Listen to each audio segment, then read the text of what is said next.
తెలంగాణ ప్రజలకు కోరుకున్నది ఇచ్చేటటువంటి కొంగు బంగారం లాంటోడు మన రాజన్నను అంతకుముందు ఆంధ్ర పాలకులు బద్నాం చేసిన విషయం మీకు తెలిసిందే.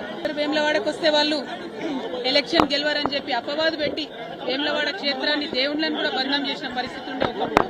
కానీ గత 10 సంవత్సరాలుగా కేసీఆర్ గారి పరిపాలనలో సిరిసిల్ల జిల్లాను ప్రత్యేకంగా క్రియేట్ చేసి మరి ఏర్పాటు చేసినటువంటి సిరిసిల్ల జిల్లాలో గర్వంగా సగర్వంగా మన రాజన్న పేరు పెట్టుకొని రాజన్న సిరిసిల్ల జిల్లా అని చెప్పి మనం ఏర్పాటు చేసుకోవడం జరిగింది.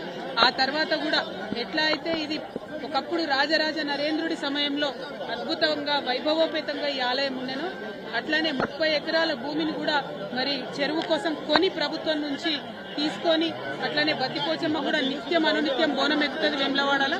అటువంటి బద్దిపోచమ్మ డెవలప్మెంట్ కోసం కూడా 10 ఎకరాలు సపరేట్ గా కొని, ఎందుకంటే వేములవాడ దక్షిణ కాశీ అంటే ఎట్లుంటుందో ఉంటది, చిన్న చిన్న గల్లీలు ఉంటాయి, ఎవరు అమ్మేటటువంటి పరిస్థితి ఉండదు. అయినా ప్రభుత్వం చొరవ తీసుకొని దాదాపు 250 కోట్ల పైచిలకు కేవలం ఆలయం అభివృద్ధి కోసమే ఖర్చు చేసినటువంటి ఘనత కేసీఆర్ గారి ప్రభుత్వానికి దక్కిందన్నది నేను ఈ సందర్భంగా తెలియజేస్తూ మరి ఆ డెవలప్మెంట్ కొనసాగాలి. ప్రభుత్వాలు మారినంత మాత్రాన డెవలప్మెంట్ ఆగొద్దు. ఇప్పుడు ఏవైతే 30 ఎకరాలు మేము అక్కడ కొని మా ప్రభుత్వం నుండి రాజన్న వారి ఆలయానికి ఇచ్చినామో మరి ఆలయంలో గుడి చెరువు దగ్గర డెవలప్మెంట్ అన్నది ఆగిపోయిందని ఇప్పుడు అయ్యవారులు చెప్తా ఉన్నారు. ఆ డెవలప్మెంట్ కంప్లీట్ చేయాలి. అక్కడ అనుకున్నటువంటి హాల్స్ కానీ కళ్యాణ మండపాలు కానీ చౌల్ట్రీలు కానీ ఇవన్నీ ఫినిష్ చేస్తే వచ్చిపోయేటటువంటి భక్తులందరూ కూడా మంచి ఉపయోగంగా ఉండేటటువంటి ఆస్కారం ఉంటుంది. అట్లనే సిరిసిల్ల రాజన్న జిల్లా అంటేనే మరి చేనేత అన్నల జిల్లా. మరి అదేవిధంగా చేనేతల కోసం కూడా అనేకమైనటువంటి కార్యక్రమాలు గౌరవనీయులు కేటీఆర్ అన్నగారు కూడా పెద్ద ఎత్తున టేకప్ చేయడం జరిగింది. కానీ అవన్నీ కూడా ఇప్పుడున్నటువంటి ప్రభుత్వ హయాంలో పడకేసిన ఈ నేతన్నకి ఇస్తా అన్నది ఏది కూడా ఇస్తలేరు.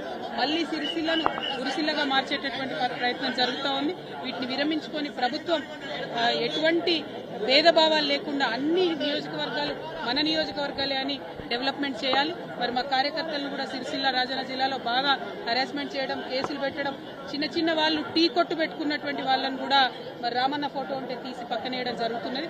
ఇంత భేదభావం అవసరం లేదు. ఇవాళ పండగ పూట రాజకీయం మాట్లాడద్దు అనుకున్నా, కానీ మనకు తెలంగాణ ఉద్యమ సందర్భమైనా కూడా ఎప్పుడైనా కూడా గుడైనా బడైనా చెప్పేది గంటపతంగా చెప్పేటటువంటి నిజాయితీ ఉన్న వాళ్ళం కాబట్టి ఈ అంశాలు కూడా చెప్పాల్సి వస్తుంది. మరొకసారి ప్రభుత్వాన్ని రిక్వెస్ట్ చేస్తున్నాం, ఏదైతే డెవలప్మెంట్ వేములవాడలో సాగిందో అది కొనసాగించాలని కోరుతా ఉన్నాం.